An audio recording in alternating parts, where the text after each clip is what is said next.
But guess what? This Mets team has all the pressure on them. This Mets team should win it all. This Mets team is the team of destiny.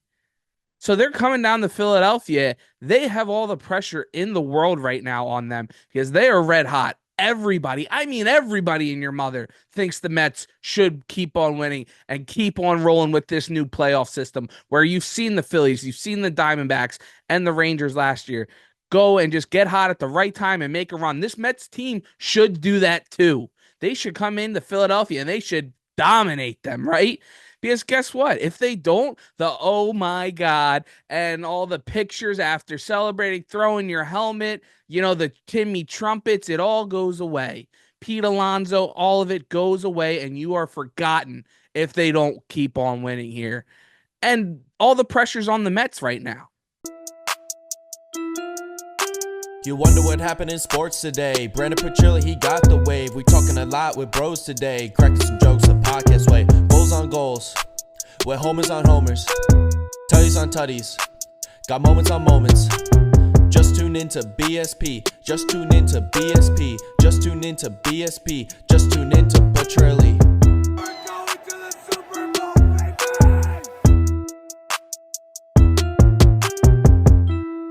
What a terrible loss. I mean, what a terrible football game. What a terrible start to the season.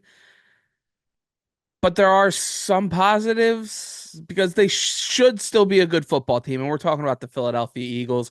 Welcome back to another episode on BSP Media. We're here talking Philly sports all day, every day. And man, the Philadelphia Eagles, it's just one of those things where it was on everybody. It was on the head coach. It was on the coordinators. It was mostly on the quarterback. And we'll get to that in a little bit here because guess what? The Philadelphia Eagles have a bye week and it's coming at the perfect time for them. They are going to win. They are going to win this week. They're winning the bye week because they have to. They have to get this heat. They have to get this pressure off of them. And hopefully the Philadelphia Phillies can do that for them as they have the New York Metropolitans coming down to Philadelphia this weekend, Saturday and Sunday. I will be in the building on Sunday. It's going to be absolutely electric with Red October. Make sure you go get your merch at Philly Drinkers. You can go get the Fanatic hat, plenty of other gear. It's absolutely awesome, but it's going to be exciting.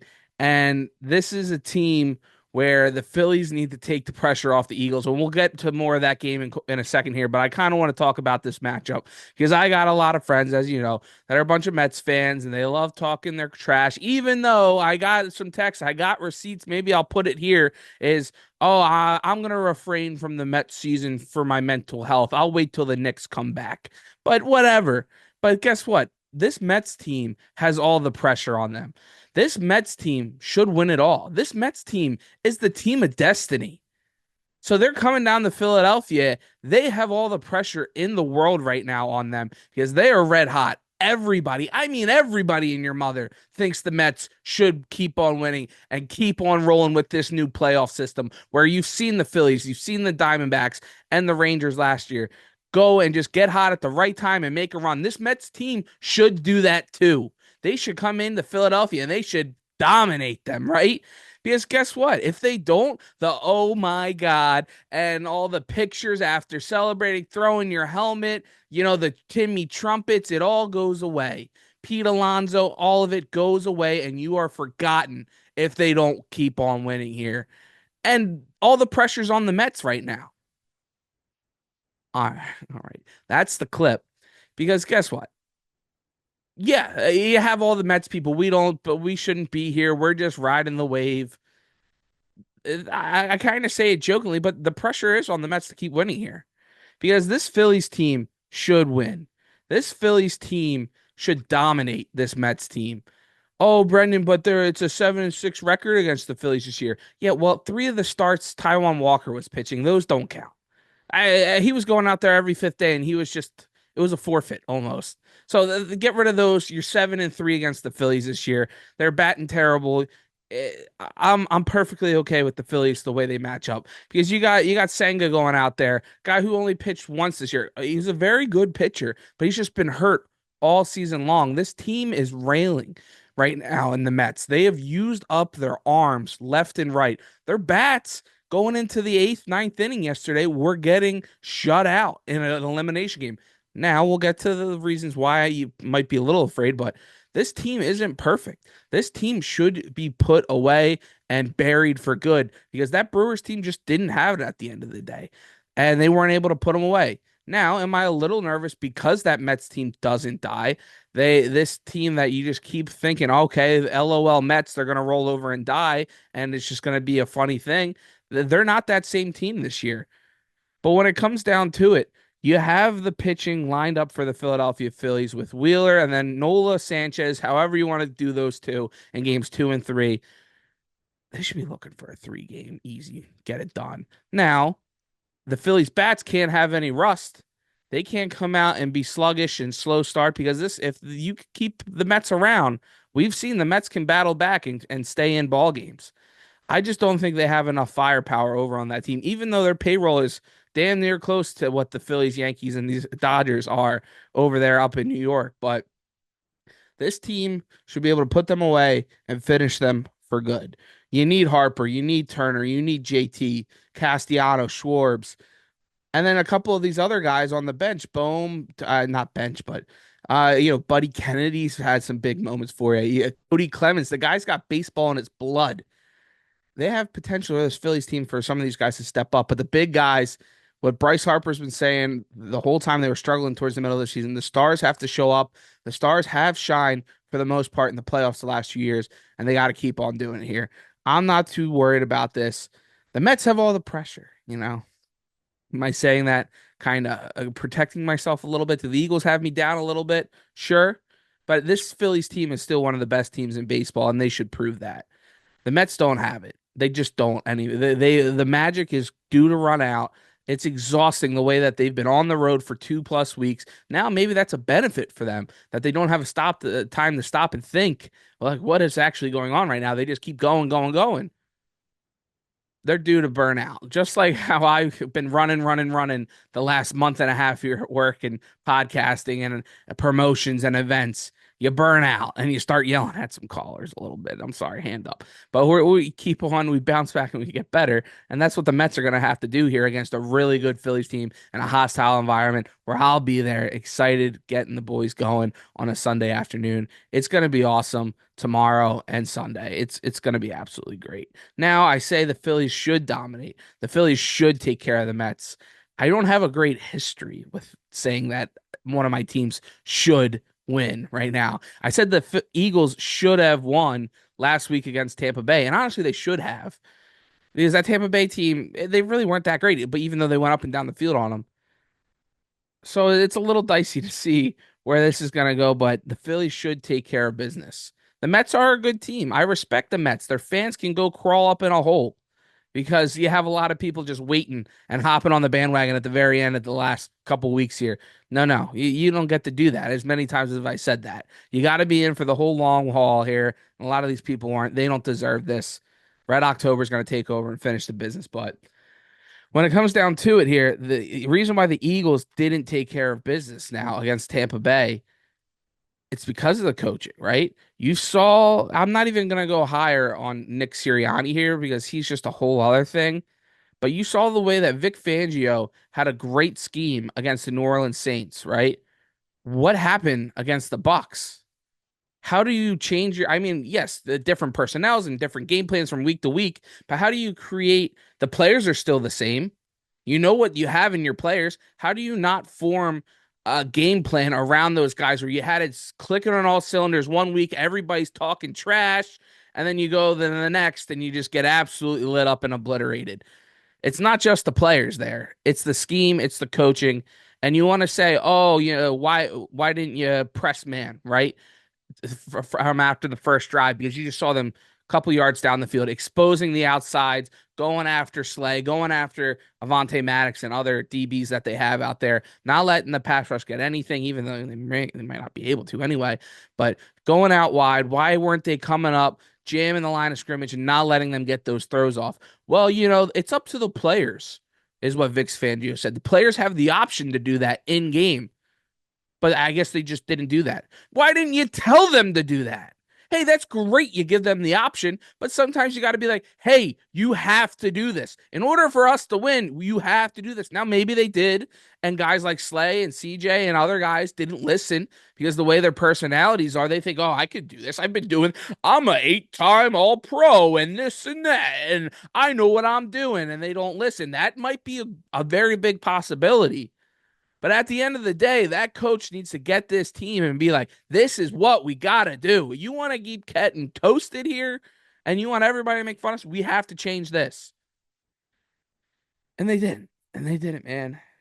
But when it comes down to it at the end of the day, yeah, on the offensive side of the ball, it didn't help that defense either. You're coming out and you're throwing the ball on the first 3 downs, first 6 downs, and you're going 6 and out on your first 2 drives. Well, 2 3 and outs. The whole game plan on both sides of the ball was just so skewed where Tampa was missing guys on their D line. Vita Vea was banged up. And you're coming out slinging when you don't have your 2 best wide receivers. Feed the ball to Saquon. You saw what happened when you fed Saquon. He's going for big yardage every single time. Now you got to be careful in limiting him a little bit, and you got to find that balance, like we've been saying since week 1, making sure he's good for the long haul. But sometimes you got to lean on him because you knew you were going to be resting your 2 guys. You were missing Lane, and you're going to have a bye week and Saquon would be able to have that week of rest. Then you get your guys back, and you kind of wean off of him, go back to your receivers, and they just didn't. They were finally starting to get a groove a little bit on offense. And you're like, okay, maybe we actually got a little bit of a shot to make some noise here. But then at the end of the day, it just comes down to the absolute lack of confidence that this quarterback has. Lack of confidence in his head coach, lack of confidence maybe in the OC, lack of confidence in himself, first and foremost. This guy, whenever he drops back to pass and he has more than 2.5, 3 seconds, and he's looking and he's looking and he's looking and he's looking, and then he's either getting sacked, strip sacked, or he's throwing a terrible interception. It's insane. When he has too much time, it's when he makes the most mistakes. People want to say he can't read a defense, he can't do this. He has too much time to read it. And that's when he makes the mistakes because he's playing hero ball. And they want to try to they cover it up of, oh, the defensive lineman made a good play. We actually had Grant Calcaterra over the middle. If maybe just a hair, yeah, it's got to be out a hair faster, and that's on the quarterback. That's on the internal instincts where he is just an absolute turnover machine and just does not get it right now. Does not get it.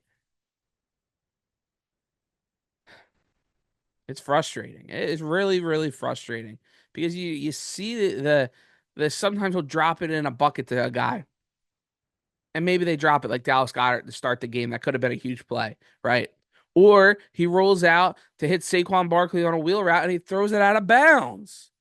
The one time you didn't want him to throw it out of bounds, he throws it out of bounds. It's just the little things that they just can't seem to clean up right now. And you can say, "Oh, yeah, well, we got to clean these up. These are team issues, team turnovers. We can fix it. We can get it better." I damn hope so, because talent's supposed to win out, but they got to be able to scheme it up way better. You got to help these guys out because they need to be hand fed ways to do it. Because you've seen when they've used the motion, where the motion has ticked down a lot lately too. Maybe that's because of the receivers don't know all the different route trees like that since you've been missing a couple guys, right? So maybe that's the case there. We'll have to see when they come back. But when they aren't hand fed things and this is what you got to do, it's rough. It's been real rough. So, man, the thing is, at the end of the day, you got this bye week. Hopefully, the Phillies take care of business. They take the pressure off of you a little bit. You roll into the next week. You got the Browns at home. The Browns are terrible. They have no offense. Their defense is banged up. You got Myles Garrett trying to power through it. The guy's an absolute stud. But that's a team that you cannot make look like juggernauts. You cannot make them look like the way that the Tampa Bay Buccaneers did because they are bad. And then you got the Jags. Then you got the Bengals. You got the Giants, and you got the Dallas Cowgirls. You got some very winnable games that should be winnable games coming up. And the quarterback and the head coach have to figure it out. They got to get healthy, but the two of them have to get over whatever differences that they have. And that's another thing. I get you have problems with each other. People rub each other the wrong way. But when do you go, hey, it's week 3, it's week 4. Yeah, we got to maybe do this or that. Stop being children. Tell each other what's the problem. Not just have Nick Sirianni try to cover for you, Jalen, and then you go, yeah, we have our moments. Yeah, we have a building relationship. Give something, man. Oh, why does Jalen have to say that if he doesn't like the guy? Because that's how you get over things. You address it each other behind the scenes, and then you come out, and then in person of everything, you go, I don't know what you're talking about. Nick and I are great. He just doesn't do that. He'll go, I didn't know he had an issue or we had an issue. Be like, yeah, I hear what you guys are saying. That's just not the case, and we move on. Not these little sly things. You don't deserve the Alabama responses anymore. You don't deserve to get to do that because you just aren't carrying yourself the way that you were 2 years ago. You aren't carrying yourself like a champion. Nick Sirianni wants to call you a winner. You're a winner. You're carrying yourself like an absolute loser right now. And it's so frustrating. Pick your head up, man. Go out there and ball. No more excuses. No more, I have this many different coordinators. Your talent level has dropped tremendously. And it's insane. For people that have tried to have your back, like myself, that, yeah, you'll be back to that 2022 MVP form. You're just not, man. And it's so frustrating. You can get there, but just look yourself in the mirror and get going. Say, I'm the guy. I just feel like he's not doing that right now. When he's out there, it's just like, but whatever. Positive vibes. Fightins. That's the way we're going. The pressure's all on the Mets. The pressure's off the Eagles with the Fightins this weekend. We're going to have some fun. Stay tuned to BSP Media here. Be dropping a vlog, being at the game on Sunday. It's going to be a great time. Shout out to 215. Go Birds. Red October, baby. Let's go.